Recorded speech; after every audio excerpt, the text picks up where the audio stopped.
Hai sahabat TCID, kalian sedang mendengarkan podcast Suara Akademia, ngobrol seru isu terkini bareng akademisi.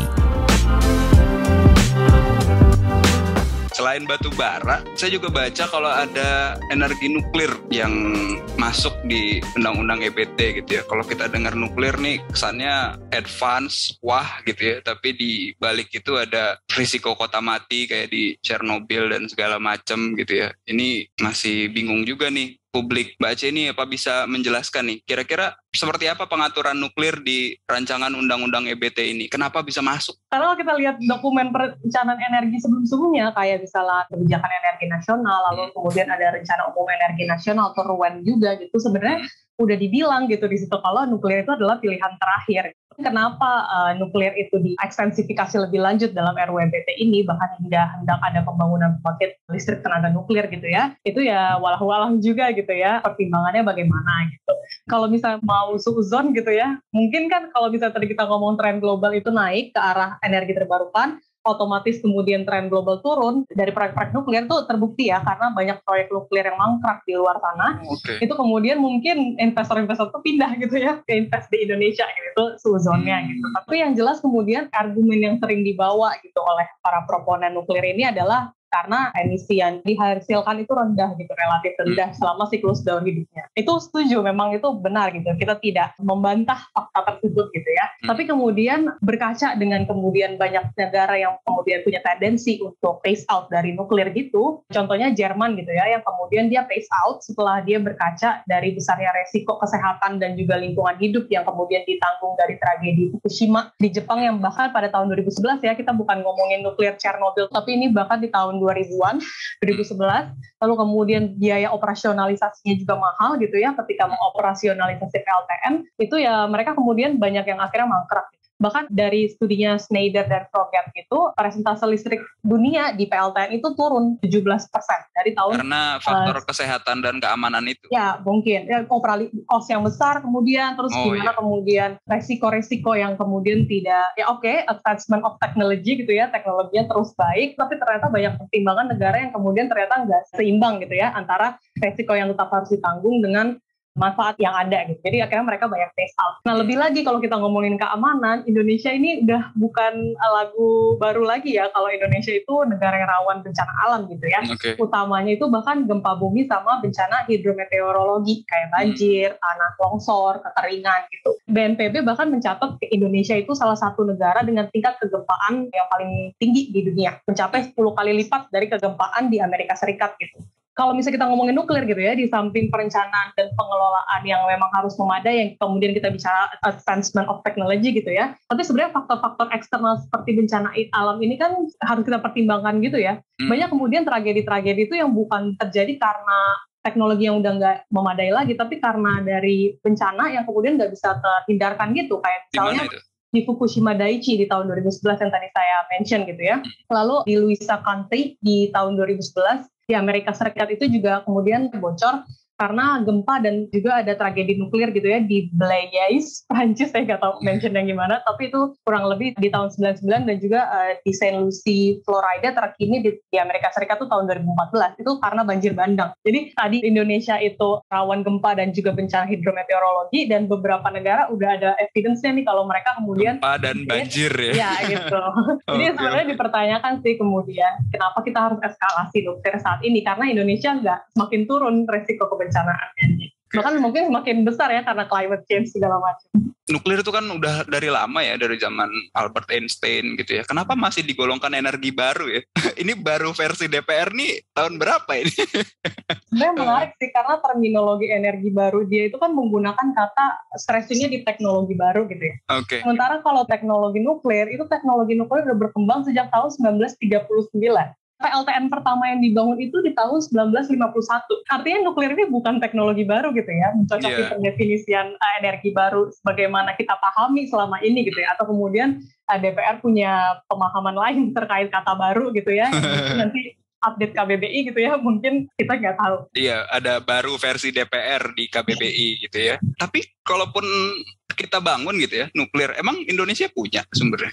Setahu aku itu Indonesia justru malah nggak punya terlalu banyak cadangan energi nuklir gitu. Jadi kalau kemungkinan besar kalau kita benar-benar memutuskan untuk memanfaatkan PLTN gitu ya, kita tetap harus impor gitu. Ya, jadi ya sebenarnya Indonesia dipertanyakan ya memang kenapa kita nggak memanfaatkan energi terbarukan, yang jelas-jelas Indonesia punya potensi yang jauh lebih melimpah. Menurut Mas Satrio gimana? Apa emang benar nuklir lebih murah? Kan yang saya dengar itu 1 gram berapa uranium ya bisa menyalakan 1 kota. Itu benar gak sih? Gimana Mas? Ya itu kan simplifikasi aja ya.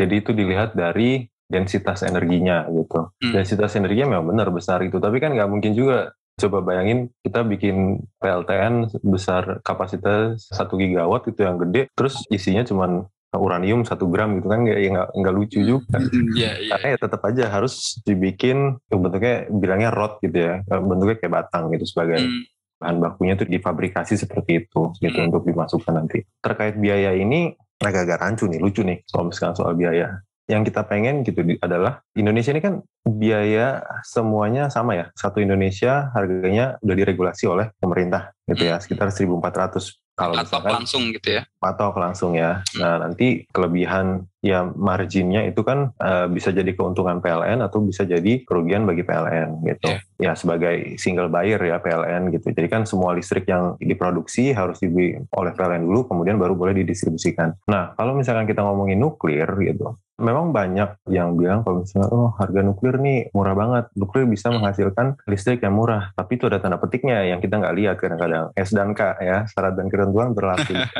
Apa ini SNK-nya? Kalau kita ngomongin pembangkit listrik tenaga nuklir ini, nggak bisa kita ngomongin cuma pembangkitnya doang. Kita harus ngomongin semua yang berhubungan dengan sistem keamanannya, termasuk setelah keluar dari pembangkit, yaitu adalah tempat penampungan limbah.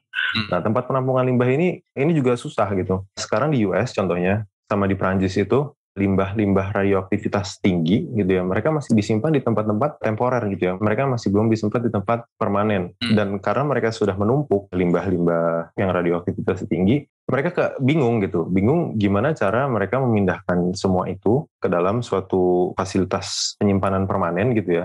Fasilitas penyimpanan permanen ini juga yang saya tahu itu harus dibikin dengan kedalaman sekitar 300 meter ya di bawah. Jauh banget ya. Makanya itu kan bayangkan biayanya sebesar apa gitu untuk menaruh itu aja. Jadi mereka bingung karena ya dibutuhkan biaya yang besar gitu untuk memindahkan si tempat-tempat kanister-kanister besar tabung-tabung itu ke dalam sana. Aku juga jadi mau nambahin nih soal yang limbah gitu ya, karena aku pernah baca studi yang kemudian dipublish sama Bloomberg gitu ya. Kalau misalnya biaya dari pengurusan limbah di AS gitu ya, dari dalam Amerika Serikat, dalam kurun waktu 40 tahun itu bahkan mencapai $7,5 billion gitu ya. 40 tahun, 7,5. Ya, $7,5 billion.